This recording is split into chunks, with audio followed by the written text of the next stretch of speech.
Welcome back to another episode of the Jackrabbit Illustrated podcast. We're excited to have you join us today. Before we dive in, we'd like to thank our sponsors who help make this all possible. First off, a great big thank you to our title sponsor again for 2024, the Kubota dealers of South Dakota. Whether it's tractors, mowers, utility vehicles, construction, or farm equipment, Kubota's got you covered. With 9 convenient locations across the state of South Dakota and 1 in northwest Iowa, there's always a Kubota dealer nearby. Stop by your local Kubota dealer and see all they have to offer.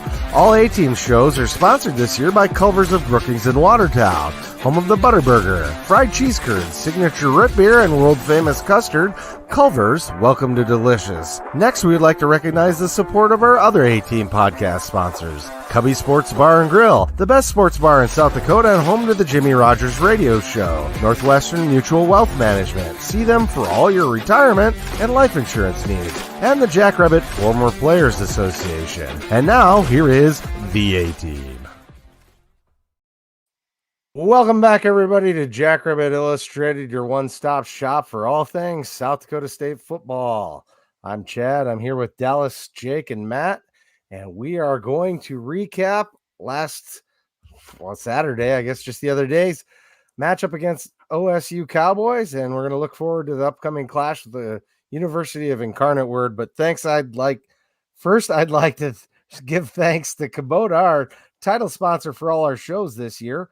Got a brand new Kubota tractor sitting out in my shop, and man, does that thing cut grass, Jake. It is nice. I heard that perhaps you're interested in a Kubota side-by-side. If you can get a deal on one of those, man, they are nice. I rode on one into the scholarship auction, and that was a nice piece of machinery. Also like to shout out our A-Team title, our A-Team sponsor this year is Culver's of Brookings and Watertown. I see that Ben made a stop at Culver's and Brookings before he left for Oklahoma. Got himself a nice little order, and you should too. Get yourself a great Butterburger or some wonderful Culver's custard. Jake, how you doing today?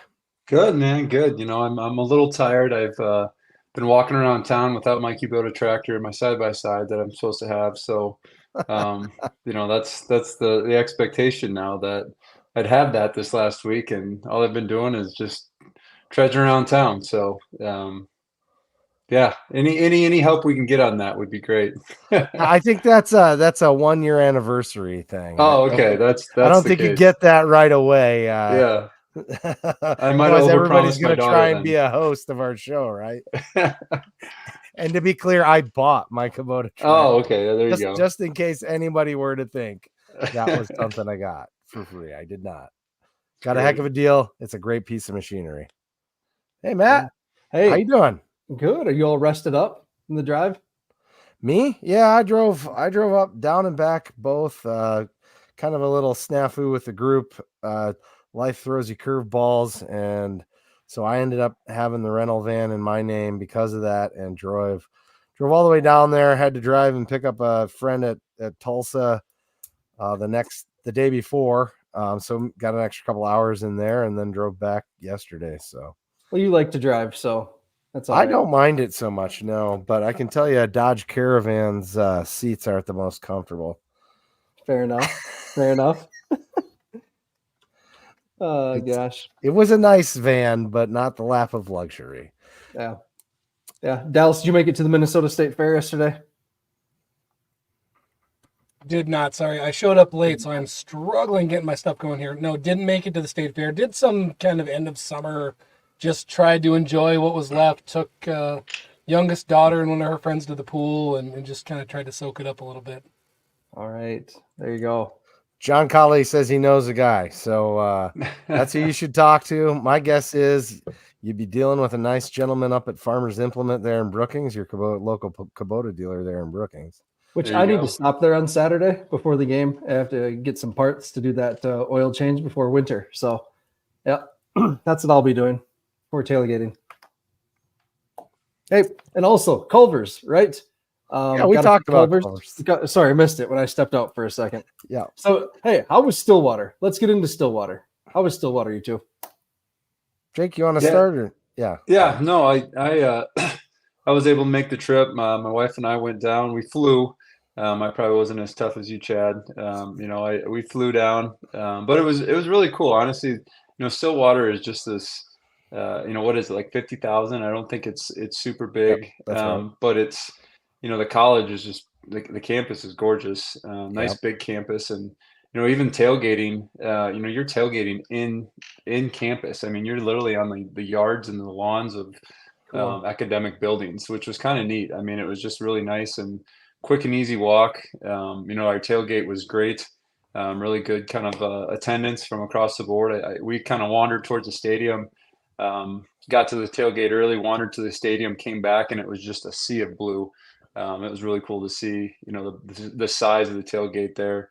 And then obviously the stadium. I think the gentleman I was sitting next to, actually, Oklahoma State guy, said it was built in 20 years ago or so when Boone Pickens gave all the money, and then they just remodeled it last year. So they added some railings and then redid the concrete steps to more steel. So it was great setup, really good experience. So overall, obviously the game was a little bit different, but Stillwater as an experience was really good.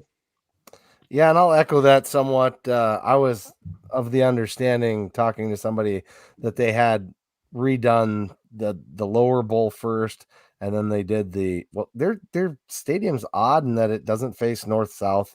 When you say run north south, theirs is east west. So they had redone the south side first, and then last year had redone the north side where we are, and got baked by the sun. We were on the north side of the stadium. The tailgating scene up there was pretty mild outside of our fans. We had a good contingency of fans that showed up early, got in the lot they weren't supposed to, and kind of argued with them because it said first come, first serve. And so some of the kids there were just like, whatever, pay your $20, we'll let you in. So we had a good time up there. It did look like they had a lot of tents set up around the stadium and the buildings downtown, even near Eskimo Joe's, honestly. And I saw some pictures from the JFBA tailgate. That looked like a fantastic time. We would have had to walk all the way on the other side of the stadium to even get there, so we didn't make it over there. So sorry about that. But yeah, Eskimo Joe's was a good time. Jeff Wafflin was one of the recommendations I got from the podcaster Justin Southwell, and that was pretty good food. It was a nice little town. It's real nice. Like the congestion getting out after the game was kind of your typical thing. I think that's to be expected, but yeah, I can't really say a bad thing. People were super friendly, and it seems like when they think they're going to beat us, that tends to be the case a little more. So I don't know if it was that or they were genuinely that friendly, but I think they were just genuinely that friendly. And the other really weird thing was you can smoke in bars down in Oklahoma still. So went back to that, and oh man, that is just horrible. I forgot how terrible that was. So outside of that's probably my only complaint, honestly. And I had some bad barbecue. There's a whole story there, but anyway. No, that's all right. Sounds like a good trip. I'm jealous. Someday the stars will align. I'll be able to make more of these FBS trips, but right now it just doesn't work with kids and school and whatnot right now, but soon it will. So yeah. Dallas, you had a game, right, this weekend? Well, you didn't, but Hudson had a game, right? So how'd that go? Yeah, my son had a game. It was a good time. I don't know. I thought he played well. I was an absolute wreck going into it. Not really nervous for him, but just getting, I don't know, adjusted to. It's weird, dude. It's so weird. Like you get there and it's Friday Night Lights and you get that feeling and you smell the popcorn and the sun is right where you're used to it, and the grass, and having your kid run out there, and he played well. He played a heck of a lot better than I did my first varsity game as a sophomore. That's for sure. So anyway, because of that, I missed the game. Enjoyed it watching it on TV, I guess. You called it out, Matt. The broadcasters did a tremendous job. The words San Diego were not said once. So just that in itself, the bar is set extremely low, but they did well, did their homework. Mm-hmm. It was frustrating watching. I had no idea that the yards and time of possession and third down conversions and all of that was going to be as close as it was really caught me off guard. And I know we just got done listening to to Jimmy's show. And if anybody hasn't listened to Jimmy's show, highly recommend. Might be the most, I don't say entertaining, it might be the most, it's probably the single best coach's show I've ever listened to today. As straightforward as he was, there's a couple things that really blew me away that he said. That he clearly wanted to go down and run a football game and expected to completely and was disappointed in some things, gave some credit to some of the positives. The one thing that I even before this radio show, Matt, that I wanted to call out from Rants and Raves, which also, by the way, if you have not read Rants and Raves, go to jackrabbitillustrated.com, go to the blog, read that, make sure you do it every week. Matt does an amazing job. Thanks. But the thing that I think that you missed was I felt like the team was flat on the sideline. And I struggled figuring out how to say it because it sounds weird because good, well-coached teams don't jump around and hoot and holler all game on the sideline. But our body language sucked and you could see it. And I've watched a lot of football games and our just shoulders hunched over, whatever. There was no energy. And Jimmy called that out directly today. Said the team was flat. Energy on the sideline was awful. He was trying to do things to do it. And I had no idea. He blamed that on the tablets. Oh, he really? said, yes, I cannot wait till you go back and hear this. It was so eye-opening. He said that just the way that everybody interacted, the way that people came off, what the players did as soon as they got off, the communication with the coaches, there was times where he didn't feel like he knew what was going on. Like he said, it was awful, and he blamed the tablets on that. So I thought that was super interesting. So are the tablets staying all year? I forget. Is that just for this? The tablets stay, but the headsets don't. Okay. Or the helmet communication doesn't. Yeah, that was just for the Big 12 game. Was the 15 up to 15 seconds on the one-way communications, right? Yeah, he referenced the tablets a little bit in his post-game interview with Tyler Merriam. Jimmy did. He just had a quick one, and he kind of said something. He goes, the thing about the tablets is you could, and again, I recognize that too. Like we weren't out of position a lot. Like that was the one thing that I think we did really well. Which again, I don't think when you get a Jimmy Rogers coach team, that's going to be a thing that happens often. Like he's going to be very disciplined, pursuit football. Like that's Jimmy's style. That's who he is. So not being out of position is there. But then I think that's when he said in that post game with Tyler, he said, we just noticed we were missing a lot of tackles. Well, I mean, you just kind of take that from like inexperience, a little bit lack of experience from those guys. I mean, that's kind of an energy deflator. And he called that out towards the end of the game too, that like the energy was low towards the end. And that was what he was really struggling with. And again, it's funny now to kind of see it come full circle. I'm sure now that he's got time to reflect a couple days, to really kind of relate that to the tablets. I don't know. It'd be interesting to see the changes or the adjustments he makes now with those tablets. It was interesting. And the other thing that I was just not surprised by his candor, because we know who Jimmy is at this point. He does not mess around. He is intense. He's direct. But he called out a couple of situational things with players that Stig would not have called out. He called out post game and today how upset he was about some substitution issues. And then he also said, hey, the O-line, they need to learn how to communicate. They need to do better. The one thing I will I'm not exactly quoting him, but it's close, basically said that I will never tolerate is them standing there with their palms up. And I know exactly what he was talking about. There were some times where somebody would look around and it was kind of this, palms up. Oh, it wasn't me. What happened? It was, again, a body language thing. And Jimmy was not pleased. He called that out tonight. I saw that on a whiffed block once, and I was like, oh, that's not great. And then, when we had 12 men on the field, I had an OSU fan tap me on the back and said, I just want you to know we did that to you, and you had an extra player on the field. And I was like, I knew we did. I would have said something, but, I really couldn't because he was right. And then we got the penalty, and that's embarrassing. We need to do better on that specifically. Can you throw up Deb's comment? Yeah, sure. I guess I could do it too, but you typically do it. All right, so Deb Gronowski said it was also interesting to hear about the quick play clock. I did not notice that. Jimmy also called out that essentially as soon as the ball was set, the play clock was at 37. Jimmy said he said it was both ways. So it wasn't one team versus the other, but he said he's never seen a play clock that fast. And he said, listen, we do things the same way. We've done it for, we've had 3 years with the same guy. He didn't change how quickly he does things. So he said that with our motions, that did restrict some of the decision-making, some of the steps that go on leading up to the snap. Well, interesting. Is that a shorter time? Because I know that was a new rule, last year, that as soon as the ball got set, the play clock started running? That was a new rule last year, wasn't it? That's a good question. It's really just, again, Jimmy obviously noticed that they were starting that thing way faster than he expected by a couple of seconds, and to the point where it was impacting what Mark was able to do.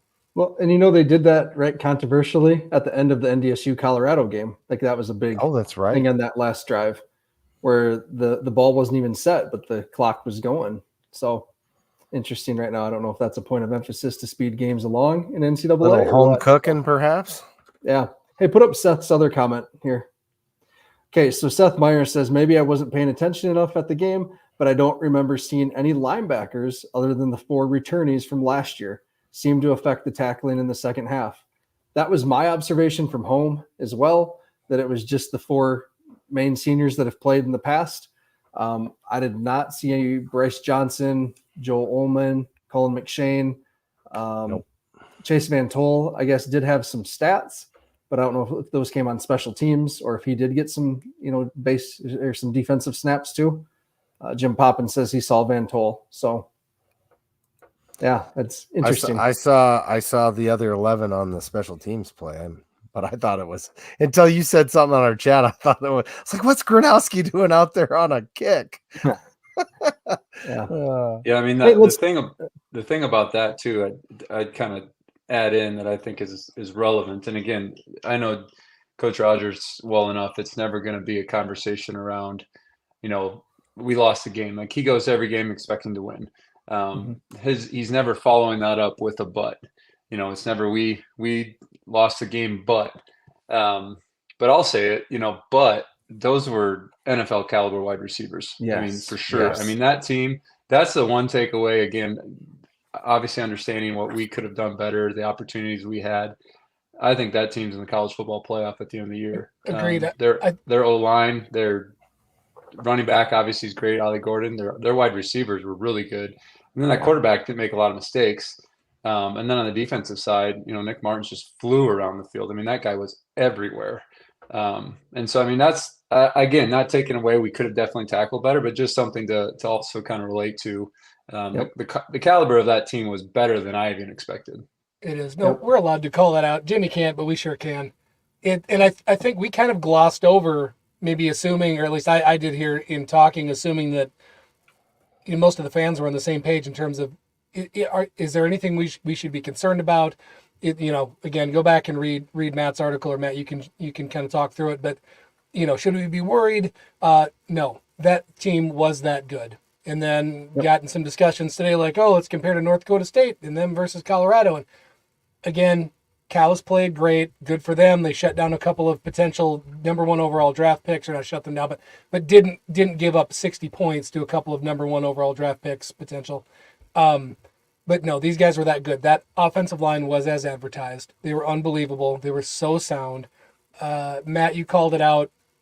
I felt really good because I said, I tweeted out that both Hawthorne and Kirchman, both those guys are going to be good. If they keep their heads down, keep working like those do, they're going to be dudes. Their ceiling is, sky's the limit for both of them. And then also Ben's favorite player, Kobe Claiborne. Yep. Yeah, Kobe Claiborne. Man, I can't wait to go back and watch him a little bit. Yeah. He has a motor. I can see how he put up those numbers. Yeah, right. The guy doesn't stop. So just one thing, I want to give some flowers to Oklahoma State. Just 2 players that really impressed me. That wide receiver 1, Dejon Stribling. I mean, he put up some awesome numbers at Washington State. I went back and looked later. I just missed him because, I looked at what he did last year, 14 receptions, 198 yards and a touchdown, not taking into account that he only played in like 5 games because he broke his leg or something like that. That guy is good. He is going to be an NFL wide receiver. Rashad Owens definitely showed more speed than I saw him play with last year when I watched his tape. He's a gamer. I was really happy with how we handled Presley, though. Mm-hmm. Like that was really good. Because early in the game, especially, they were spamming to get him the ball, just like we said they were going to do. And he didn't do anything with it. I think he had 7 receptions for 35 yards. That's A-okay. Plays like that, though, may have set up that deep shot down later to Rashad Owens by drawing folks up. I don't know. But again, we handled Presley really well. We had a bad matchup on him in the red zone with Steven. Like, that's not Steven's game, those quick, shifty guys. But overall, I'm really happy with the pieces that I saw. Not happy necessarily with the outcome, but there was enough good building blocks that against FCS competition, we're going to be just fine. It is. And the last piece, the most obvious one to call out, is that we were able to hold Ollie Gordon II, who is, a top 3 to 4 Heisman candidate for this year. The Doak winner from last year, top running back in the FBS last year, probably going to be top this year. There was 2 teams that held him to less yards per carry than we did last year. One was UCF in a weird game after Bedlam in the rain, and the other one was frickin' Texas. So I'm sorry, good luck. Well, no, I don't want to create any bulletin board material for anybody. We're going to stop the run this year. I'm really, really happy with how those guys did. I mean, who we shut down was fantastic. A lot of those guys, getting to know some of the podcasters for Oklahoma State, they think that they've got maybe 9 draft picks this year. They might. Can't say they don't. Those guys are good. Mm-hmm. Yeah, I mean, and honestly, he probably realistically should have been under 100 yards. I mean, they kept him in towards the end there. To me personally, just for they did. Heisman, Yep. 100%. Billboard stuff. I mean, it's his ability to have more 100-yard games is going to help him, which is great. Whatever. I mean, but it was a 20-point game, and he's in there with 6 minutes running out the clock to get to 100. And so, I mean, it should have been less in reality. And like that to me, like I think our defense, Adam Bach, that whole group, I mean, they did a phenomenal job on him. I mean, he had a couple just tough runs. I mean, that's a big, strong human being. I mean, he was breaking tackles, but he could not get to the second level without us kind of getting around him. And that was really, really a kind of a strong performance, I think, from Bach and that defense. Mm-hmm. Agreed. So let's talk about some more positives. Obviously, I think we have to start with Griffin Wilde, right? What a showcase for him on a bigger stage. And I think Dallas, it was one of your podcasting friends, Oklahoma podcasting friends, saying that he's legit, or what was the word he used? Something like that. Like, he just looked great. He looked smooth. He looked incredibly fast out there. It was the route running that when he committed, I contacted Vince Benedetto and said, "Tell me about this kid, Vince. Like, what do we need to know?" And he said he's never seen someone that's able to run these routes at this speed that he runs without slowing down at all. And I think comes out of breaks it's insane. Yeah. So that was cool. Graham Goring impressed me. Yeah. And I know the offensive line had its issues, right? But overall, that went a hell of a lot better than I thought it could have. Like, there was a worst case scenario in there where we just couldn't block anyone. Like, we didn't know what we had on 3 of these guys. We assumed Sam Hagan could play, right? But Quentin Christensen played tight end in a sub package last year, and Ethan Vivert's been a backup for 4 or 5 years, however long it's been. To some good players, no doubt. But still, a lot more could have gone wrong in this game. And I thought for the most part they were pretty decent. I just want to clear up why I chuckled a little bit about Graham Goring when you said that. It wasn't because of what I was putting up. I had one of the guys that I was with that was talking about, what do we even bring back for wide receiver? I know we've got Wildy, and he's a beast, but like Graham Goring, outside of Montana State, didn't really show much last year. And the very next play was his catch in the end zone. And he turns to me and looks and says, I guess he might be all right after all. Perfect. I thought it was pretty funny. Let's all keep doubting him. I won't then, name every Tim time he here, gets on the field. but anyway. No, it's exciting. They seeing those weapons get out there was cool. Back to the offensive line. We've got two potential narratives this year. One is that we had 8 NFL caliber players that led the team for a few years and then all moved on. The other narrative is that we've had guys that have practiced until January against these same guys that haven't left, that are waiting for their time. And for the most part, it looked that way. And especially at the offensive line. Now, in my opinion, I have not rewatched it. I don't know that I'm going to, and I clearly haven't broken down film. But it felt like the majority of the time when Mark was working in a really dirty pocket, they did bring a 5th rusher. And again, I might be wrong. Clearly, there's people that have broken this down. But it really looked to me like it, for the most part, it took a 5th guy to really make the pocket messy up until who is the slash linebacker guy at the end that is a freak that got in there and sacked him at the end. Yeah, Colin Oliver. Their player? Colin Oliver. Yeah. Yeah. Colin Oliver. Again, we're not going to see Colin Oliver again this year. So that was incredibly impressive. Colin Oliver lifting Sam Hagan, getting under him, and getting that sack. I hate to see it, but as like a fan of football, that was like one of those holy shit.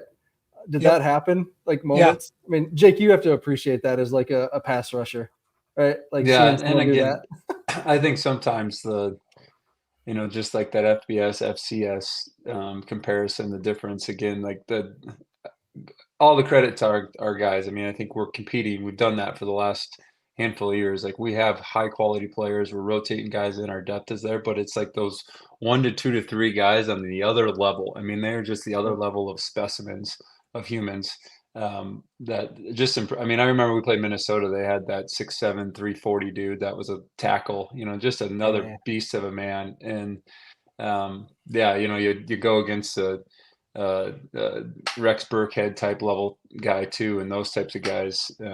It's fun to see. But like I said, the way that we kept up with players like that, I think is really promising. I do agree. Like Dallas said, like the narrative, you can go down this narrative too of, I think we showed a lot of promise with the discipline. We weren't out of position a lot. We, again, the energy, not super excited about that. I'm kind of surprised by that, but I think just from the discipline that we showed at times with being in the right position, I think that's going to be kind of leaning towards that second narrative that Dallas kind of referenced there. Yep. One other really good guy or 2 good guys to call out here, right? And I can't believe we haven't heard from Jamal yet, but Amar was awesome. Cooking. He was cooking.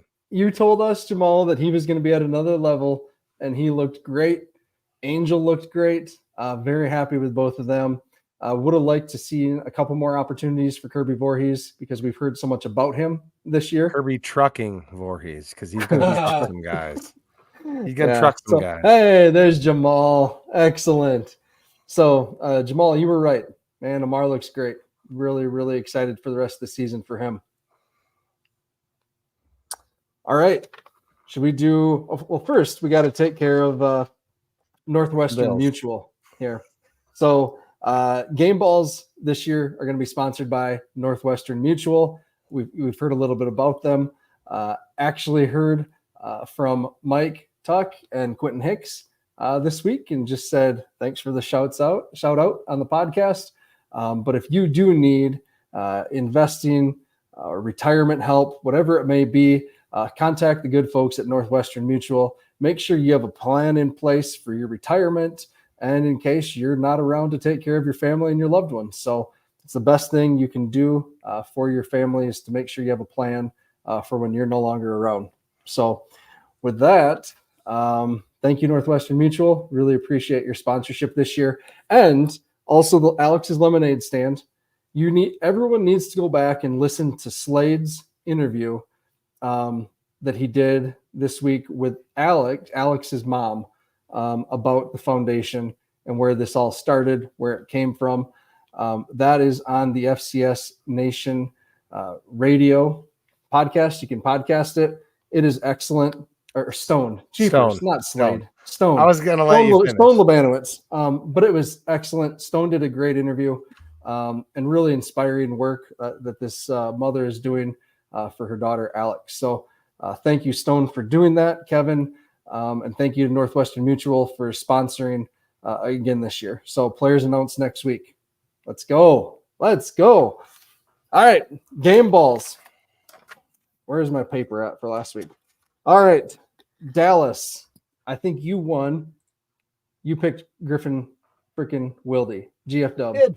So I think he's the choice for the offensive player of the week. Do you guys have anything different? I mean, it's either him or Amar, right? So Amar ran his tail off, man. He looked good. Yeah, It's a great really game. solid defense. It's not maybe as flashy as all those yards on those deep passes, but Yeah. I mean, he'll get mine. Yeah. And Chad, I honestly thought you might be for a second there, Gus Miller. I don't think I heard Colin Clare, Justin Kirkland do anything. I don't think I saw them once make a play. And so no, Gus, most of the pressure came from further out. So Yep, exactly. All right. On defense, we had Tucker Large prediction, Adam Bach. We had a secondary. Matt keeps track of everything, Brendan. And then Dallas Beanham. All right. Chad, I think I gave this one to Bach. But I did see one online. I think this was from Kyle, actually. Kyle did like a dog of the week or something like that. And he said Kobe Humphrey. Kobe Humphrey had a nice showing. Played well. Yes. Yeah. And what do you guys think for game ball here? I think Bach, just the way, again, an Ollie Gordon guy, like you could tell he was a little spying. He was following him. I think there was definitely some just stepping up to the plate that Bach had to do as a captain, as a leader, as an experience to stop a Heisman candidate, and he did, in my opinion. Got to be Bach. I can't disagree with that either. I would have probably chose someone off the defensive line as well as we did stop the run. However, we weren't getting any pressure to the quarterback. Which had, negative results on the back end and made our DBs really have to cover for extra time. And that's not a good situation. That's a good point that we missed was, at times some of the secondary didn't look great, but with zero pressure, I mean, you're putting those guys in terrible spots. So you got to, obviously coaches understand that when they break down film. You can't give somebody 4, 5, 6 seconds to throw at least. I mean, he could have had infinity time on some of those dropbacks. Like there was just no pressure. Again, against a phenomenal line, and that's some of that is on. I'm not sure what all we tried in terms of stunts, bringing extra pressure, whatever. But with the speed that they had back there, you can't always afford to send somebody extra either. And we just didn't sneak in there and cause any problems. Yep. I was encouraged that we ran down number 0 from behind on the one blitz. That was kind of cool to see. So I don't remember who had that tackle, but that was pretty cool to see him get tackled in the backfield. Yeah. All right. So we're going to go with Wilde and Bach. And I think outside of the kick out of bounds, Hunter Dustman had a pretty dang good day. So that's encouraging. And I get what he was trying to do on the kick out of bounds too. They were trying to kick it in that corner, pin them deep within the 25. Makes sense. Just lost a little bit of control on it. So, yep. I think overall special teams looked really good. Sorry. Yes. Absolutely. Yep, they did. We've talked about that a little bit last week, that typically where you see the separation in some of these games is on special teams due to the extra scholarship athletes that they have that they can throw on special teams. You did not see that. I called that. I didn't think that was going to be a problem, and I will say I got that one right, that we were matched up very well. There were no issues, and I think, honestly, kicking, snapping, and holding are kind of underrated for us because they just go so well that we get used to it. So great job, guys. Mm-hmm. All right, let's move on to Incarnate Word. So a team we have never faced, I never thought we'd face, and had never heard of until NDSU embarrassed them in the playoffs handful of years ago. When was that? Right, that was 2022, wasn't it? Just 2 years ago. Yeah, think maybe so. a little longer than that. Like when they first played them. They played him Oh, 2 years first ago, one, but okay. that one could have gone either way if I remember right. Yeah, that was a good game. But it was a while ago. Maybe it wasn't even in the playoffs. Brian, if you're still here, let us know in the comments when they last played them or when they first played them, because that's the first time I ever heard of Incarnate Word. Yeah, Didn't the first know they time were I in heard. Texas. Yeah, the first time I heard them, wasn't even sure they were a real school. Like, is this that? Yeah. I mean, there was one team that played this week. If you listen to Joe and Sean's pod, they were like, "Is that even a real school?" That's kind of how I felt about Incarnate Word when I first heard about them. But yeah, they've been pretty legit for the last 4 or 5 years now. So Yeah. All right. So I think Tyler talked about this with Jimmy just for a bit. The number of transfers that are on this team is insane. They added 14 FBS players this offseason and 7 FCS players and then 9 JUCOs. So 9 JUCOs or below or D2 or whatever it may be. So kind of crazy. There are obviously different formulas to build a team.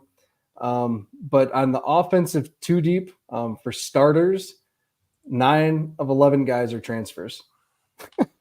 On the defensive side of the ball, 9 of 11 are transfers. Just bonkers, right? So different ways to build a team.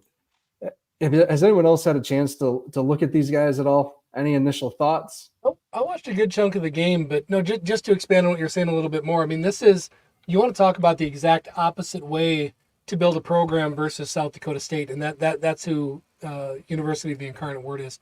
Again, they reload with transfers. They have had some dudes at quarterback the last few years. Lindsey Scott Jr., comes to mind from a few years ago, and I really wanted to see him at some point in the playoffs because, man, was he good. He was just electric. And that's what they've got now, with Calzada at quarterback, and we can get to that in a minute, Matt, and break that down. But, guys that have came from Power 4 schools, and not just any Power 4, like we're talking about schools that there are no bad athletes on those rosters. Like you don't just make the squad to practice. Like they are all good, and they got beat out by somebody that is very good. And I forget who just threw it up, but Cam Ward, who by all accounts at this last weekend at Miami looked like he could win the freaking Heisman this year. That's where he came from. So I mean they cycle guys through. And again, with the parity in this, or the differences, we had 31 new guys on a roster, 30 of them are freshmen or whatever it is, and they are the exact opposite. 40 new faces, only 9 or 10 freshmen or something along those lines. So that's how they rebuild. They just find guys, and by all means, again, the quarterback, there's the wide receiver from Hawaii who looked real good. I think he had 5-6 receptions here this last week. But I'm sure it makes watching film really tough last year because everybody's different. Yeah. I mean, out of the receivers, they list 4 different receiver spots on their roster. And on the 2 deep there, 7 of the 8 are new transfers this year. New transfers. And the other kid, Jamison Garcia, is a redshirt freshman, so he didn't play. So 8 of 8 are new. Like, how do you do that? Their tight end's new from Houston. Like, what in the world? The one player I really like is this Roy Alexander from Albany. We saw him last year in the playoffs. Tyler said he had 5 receptions. And he just is a different kind of bodied wide receiver. He's 5'10", 200, but he plays bigger than that. Runs a lot of in-breaking routes, it looks like. So that's going to be something to watch. This Josh Lorick and Mason Pierce are kind of similar to the kid last week, the Presley. They're going to spam him, get him the ball early at the line of scrimmage, try and run these little bubble screens, these games right there at the line of scrimmage. The Mason Pierce. So listen up, folks. This is an interesting story. The grass is not always greener on the other side, right? the Marshall kid, yeah. Yeah. So Mason Pierce was a standout at McNeese. He was an excellent punt returner, excellent wide receiver, really a fun gadget type player for them, really involved in the offense. Went to Marshall for 1 year, and did not see the field at all. 0 snaps on the field, transferred back, and now he's in a good role at Incarnate Word. So caution, the grass is not always greener on the other side. And so that's all I'm going to say. I'm going to go off my transfers. Yeah. No, they got a fair number again. I was just going to say another thing about the transfers they have is they have a high number of graduate students. So we're playing some older dudes again. But, you know, we've seen a lot in the past where you bring all these guys together that haven't played a lot together. You know, they have the same amount of time starting the season as we do, and it takes them a while to get together and gel. I mean, we've seen that with our Hogs on the line, who did a pretty good job by all accounts this last week, you know, being new together. But you see that really cause teams to suffer a bit in the early part of the season, and they come together more by the end of the season. So it might be a really good win to sneak out if we can, because they might be not firing on all cylinders, so to speak, to start the year. Well, I don't want people to paint the picture of a dysfunctional team or a team that's not necessarily ready, because this is a very good ball club. And again, they've won, you know, probably, you know, I'm curious I didn't go back and look, but I guarantee over the last 4 or 5 years, they've won about as many games as anybody. And they come in high flying offense. You know, again, they've got these guys that play extremely well. You know, that maybe didn't quite make it at a larger school, but I just, you know, they were 9-2 last year, missed the playoffs. I guarantee they are pissed. Anybody that's left on the roster, the coaching staff, anybody else, you know, does not you know, think that they should have been left out of the playoffs, because they're used to winning at this point. And to talk offense and maybe defense, this is a skill-heavy team, so they aren't necessarily known for what they do in the trenches. I didn't get a lot of time to watch their line. They're a little bit smaller, but you know, most of their offensive line is in the 295 range, like 6'3", 6'4", 295. So not tiny. You know, they're pretty solid. And it's going to be an air raid style offense that we do not see in the Valley ever, really. You know, not terribly often, unless you go back to, you know, some of the teams that Southern Illinois put together when they were slinging the ball around. But otherwise, I mean, they line it up and communicate routes and go. And so we are going to see this from you and I now this year. Supposedly you and I put in the air raid. The prairie raid, right? That's going to be exciting. So okay. And the guy that's orchestrating all that, Zach Calzada, really a heck of a player. You know, he's a transfer from Texas A&M, and you may, if you watch the national games, that big upset that A&M had over Alabama when Alabama was number 1. That was him at quarterback. He was the SEC Offensive Player of the Week for that performance.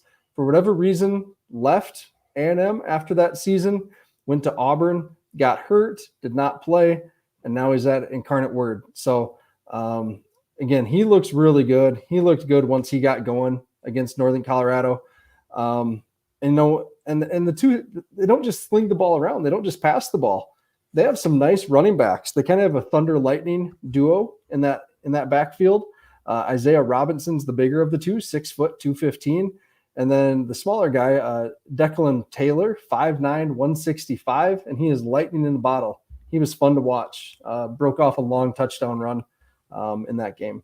So good offense, man, a good offense. I mean, I think the opportunity for us to not, again, I said this last week, but not allow the big plays with a team like this, especially at home. I think we're obviously going to hopefully have a little bit more momentum, a little more energy with that in regard. But, you know, that hurry up air raid that they have, you know, those big plays with the guys like that, like that's the interesting thing about the transfer portal, that I think it's so different than 10 years ago or even 5 years ago, because now, like, the idea of, and again, back to Coach Stig, love Coach Stig with all my heart, greatest guy. He built a culture of family. He built a culture of trust and just those relationships. But the transfer portal has changed that, where it's like you come in and just play. There's no emotion to it. I don't want to say these guys are just, you know, don't care, but, you know, it's less about, are you comfortable? Does this feel like home? And it's like, just come in and play and have fun. And this is the type of offense, you know, the kind of conversations or things that I've seen too, that allows those types of guys to just come in and just sling it, have fun, run around. Again, I think that's going to be a big key for us to be able to keep up with that fast pace and that tempo. Because these guys, I think you're right, Matt. There's a lot of good athletes on this team. They've been ranked in the top 25 for like 4 straight years or something like that. So no slouch. Yeah. Yeah. No, question from Kyle. Jake, how do you get out of a pass rush slump? Blitz, more stunts, games? Yeah, I mean, I think with our D line, like the skill is there. I don't think it was anything like in terms of, are we gaining a lot by doing more blitz and stunts and gaming? Like, those are a lot of things when you're, really trying to deal with a quality offense, a North Dakota State power and some of those things. Or I think back to the Taylor Martinez midline option type things where you're trying to get into those guys. But I don't think it's necessarily that we don't have it. I think the skill level's there from our D line. Like I said, I think that was just a really, really strong O line last week that we played. I think we're capable of it.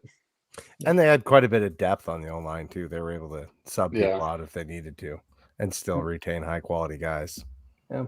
That's actually, you bring up subbing to bring it back to this week. I actually think that we might see even a deeper rotation this week than we did against Oklahoma State, because I mean those two teams schematically are the exact opposites, and they're built exactly, they're very, very different, and the style of offense that they're going to try to run is going to be kind of the exact opposite likely of Oklahoma State. So I wouldn't be surprised.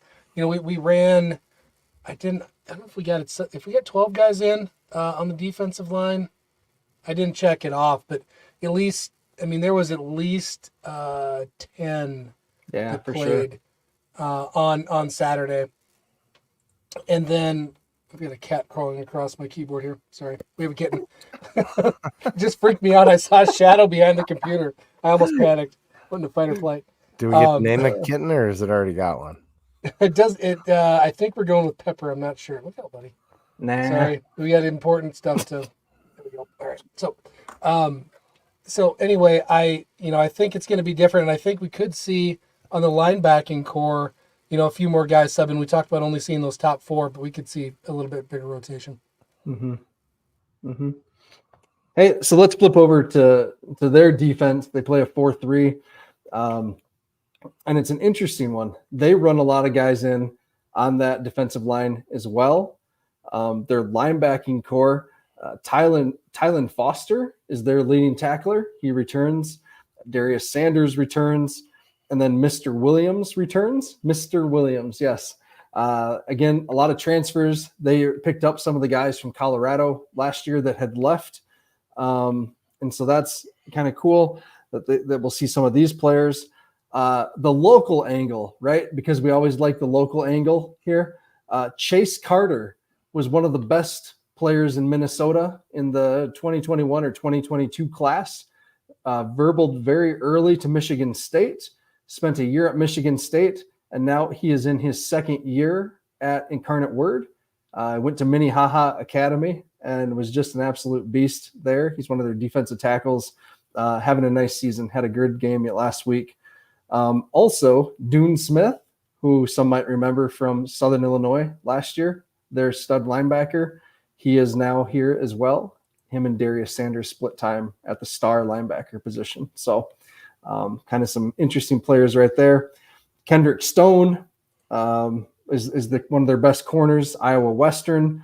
And then Matt Cordes, one of their safeties, went to Bowling Green right out of high school. He's from Illinois. And we had offered him right after Bowling Green offered him. And then COVID hit and ended up right at Bowling Green, Iowa Western for 2 years. And now he's at Incarnate Word. So there's some local angles for you guys. Good work. Yeah, that's what I do, right? Yeah, that's why you the podfather. Yeah, right. But these guys, honestly, like this defense had a pretty good year last year. I'm sure we'll learn more from the Rev this week, but the Southland was down last year. It wasn't very good overall, but their defense statistically was really solid. This is going to be in the opponent preview tomorrow. I do have an opponent preview coming out for these guys. they forced their opponents to punt 61 times last year. And just for reference, because like, Matt, that doesn't seem like a lot. We forced our opponents to punt 72 times last year, but we played 5 more games than them. So their defense is pretty dang good.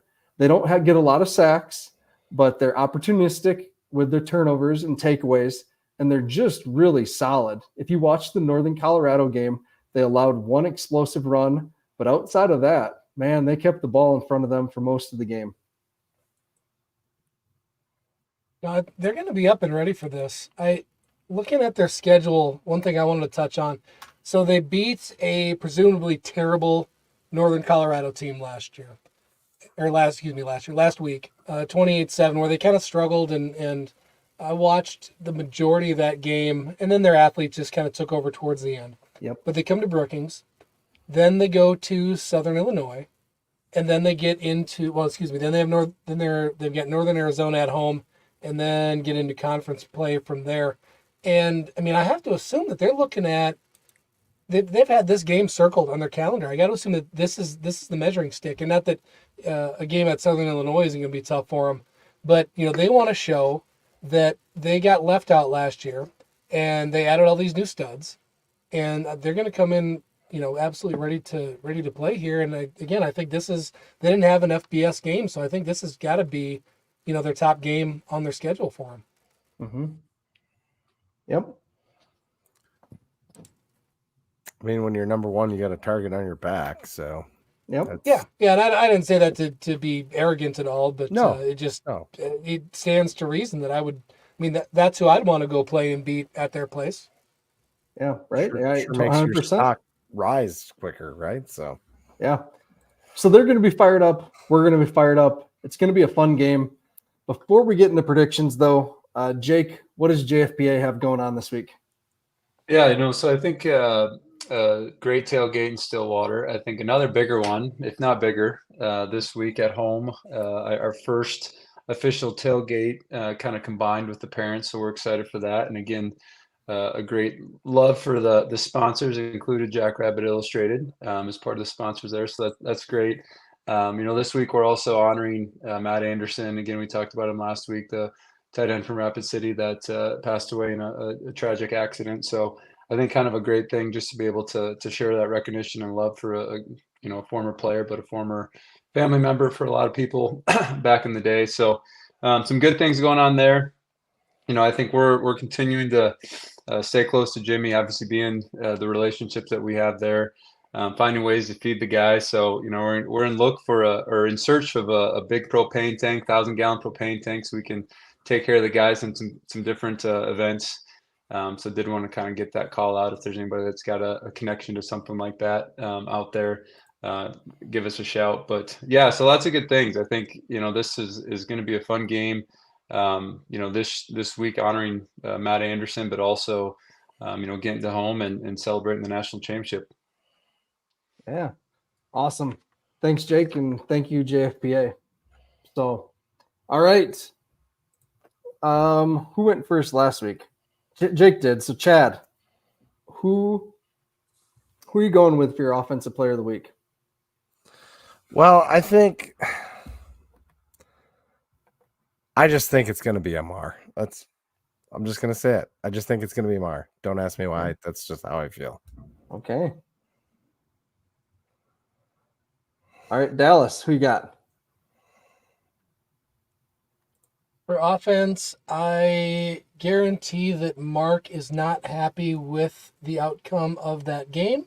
So I'm going with our quarterback, Mark Gronowski. All right. Jake?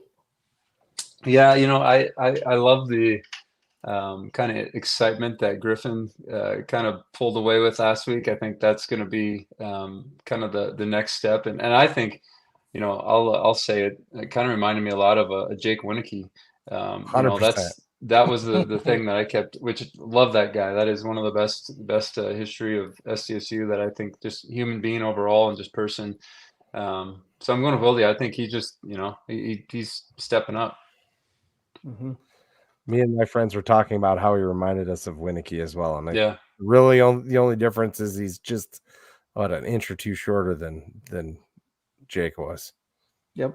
All right, I'm going with Angel Johnson. So, all right, Dallas, defensive pick. Hold on, super curious. With the Angel pick, do you think that that the game is going to be in a position where do you think he gets more reps like going in, or is he playing more in the second half, or what do you see? I do think we're going to run the ball on these guys. I think we're going to run the ball. Chad chose Amar, so I'm choosing Angel just in case. Okay. Angel Got it. Just curious on the logic there. Yep. No, I would have chosen Amar if Chad didn't. So, yep. Sorry. All right. All right. I guarantee you the defensive line is frustrated as hell. So my same logic for pick and mark. I guarantee they're extremely unhappy with the way that they graded out. They are going to take out some aggression, and I am going with Ben's favorite player, Kobe Claiborne. Let's go. Yes, Kobe. Perfect. All right, for me on defense, this again is going to be a game where they're going to want to air it out.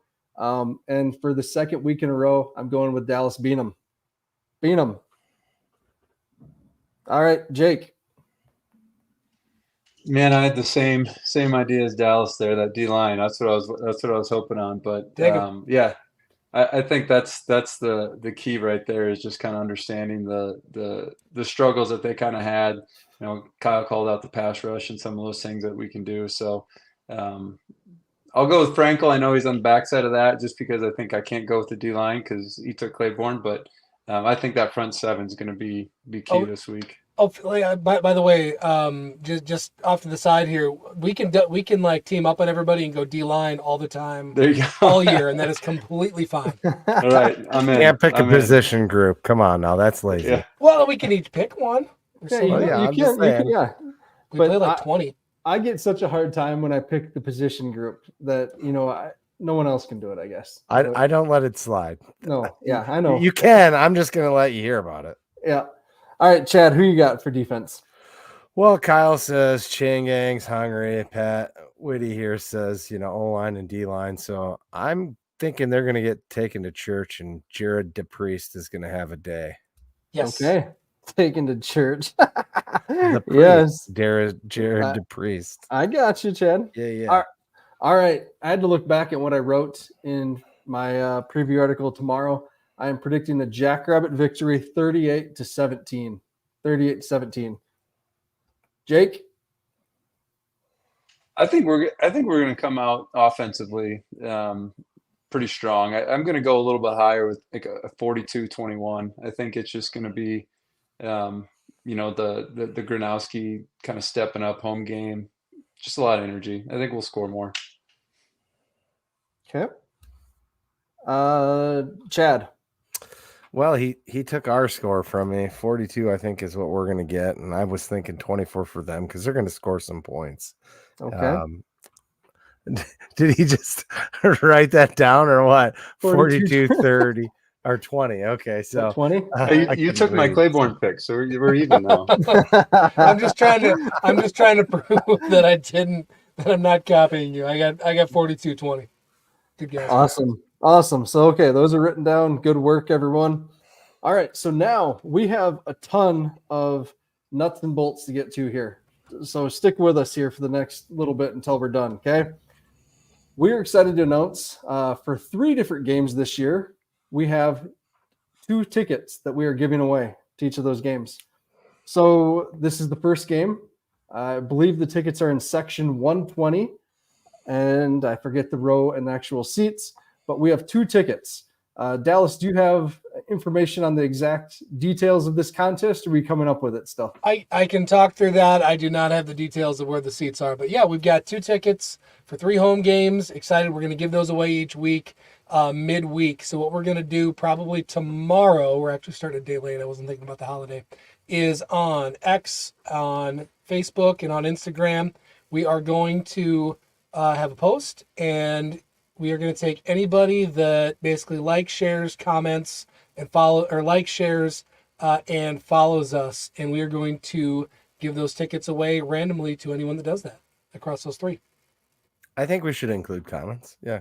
Comments. Comments too. Well, we're gonna require it all. So just looking to grow the brand, looking to grow the brand, looking to spread the word here and get Jackrabbit Illustrated out. So excited to give away some tickets. And we'll draw Thursday morning. Yep, right? I think so. That seems to be but good enough time. So we'll get a post out tomorrow. So all right, cool. All right, next thing. That's a big deal with some of these big games. Augie, USD, some of these big home games. That's gonna be a sought after ticket. This is awesome. Sold out. So what do we have? We have Incarnate Word, USD, no. and Southern Illinois. I think are the 3 games we chose. That sounds right. Sounds correct. Yeah. So yeah. All right. The Bar Network, Jackrabbit Illustrated Bar Network. Chad, I'll talk about it. Do you want to get it pulled up? Or can you, by chance, or Dallas? You want me to pull up that tag? Pull up that page. Yeah, if you can. Give me a second. So the B team last week in their rambling and nonsense and tomfoolery, deep thinkers, had a great idea to start a page of collecting just the different bars that show Jackrabbit games, just so you can have fun cheering on the Jacks with other Jackrabbit fans, no matter where you may be. You may be visiting family out in Rapid City, or you may be in Pierre pheasant hunting, whatever it may be, and you want to catch the game. Now you know where you can go to watch the game. So we're going to continuously be adding to this, but we have it sorted by state here, a couple different spots. Whoa, that's just displayed differently than I'd seen it before. Cool. All right, and it's in alphabetical order. I'm already wishing I would have put the page together differently, so it wasn't so hard to add towns in alphabetical order. But I'm committed. I'm stuck to it. Got it. So again, we have just have to redo it every time we add one, huh? Basically. Yeah. We have over a dozen different ones. We had it just as a blog post, but now Dallas did create this page. Awesome job, Dallas. Thank you. But yeah, this is going to be a lot of fun. So thank you. And so check this out. And if anybody knows, we've got two in Minnesota now, a couple, one in Wisconsin. If there's any in South Dakota, but outside of South Dakota, it's kind of cool to add those ones out of state. So let us know. And Kent at Duffy's in Montevideo, if you guys show the games, let me know. We'll put it on. So happy to send people your direction.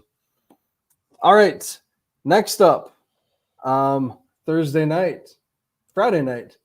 If you're not going to be going to high school games, 2 of the great Jackrabbits, Tucker Craft, Dallas Goddard, square off in Brazil for the second game of the NFL season. That's why I'm repping the Tucker jersey tonight. I did not have 2 South Dakota State tight ends playing in Brazil on my bingo card, by the way. Oh, what kind of bingo card is that? Not ever, right? Not until they both made the league. And then Brazil wasn't on there. So that's going to be pretty fun. Excited for that. Excited to see those guys show what they can do. So tune into that. And then finally, I say this quite often, there is so much good content out there right now for Jackrabbit coverage. What Borg puts together, what Tanner Castor has been doing, what Kyle and Scott have been doing at Splitting Hairs. Great stuff. Zimmer, I mean, goodness gracious. Like, I think, Chad, you guys touched on this on B Team a little bit last week, but, you know, when we started Jackrabbit Illustrated, it was Zimmer who was doing some stuff, and honestly, that was about it. And we started this to provide more coverage and just to get a little more in depth. And now there's so much good in-depth coverage, quality coverage that other programs don't get. Other programs are lucky to have one beat writer like Zimmer. They're lucky to have that. And we have countless media people that are interested in the Jacks. So keep supporting them, like, share, subscribe to all their stuff too, because that's what keeps them interested, right? Yeah, sign up for SiouxFallsLive.com or Mitchell Republic. They have deals going on all the time. Help support Zimmer's because he does an excellent job. So yep. And follow Kyle, Splitting Hairs. I just read his post-game recap today. Excellent stuff. Yep. Yeah, Scott did a good with that too. Yeah. All right. Anything else for you guys? Chad, anything for book club?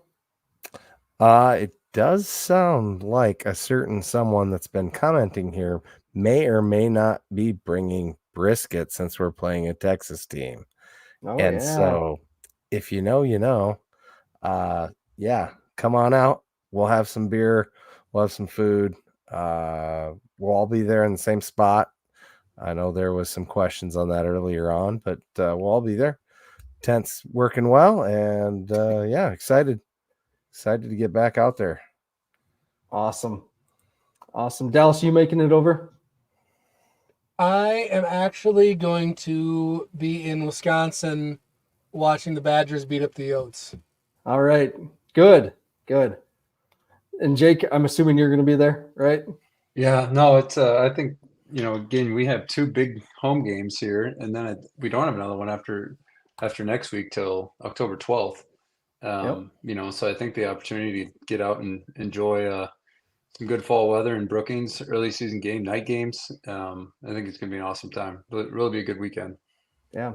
I'm bringing Miles, Chad, so he's going to be excited to see you. So, yeah. There you go. He was pretty pumped when I told him that Brendan was making brisket too. So, yeah. I do want to get a little special shout out to Ed Hawthorne.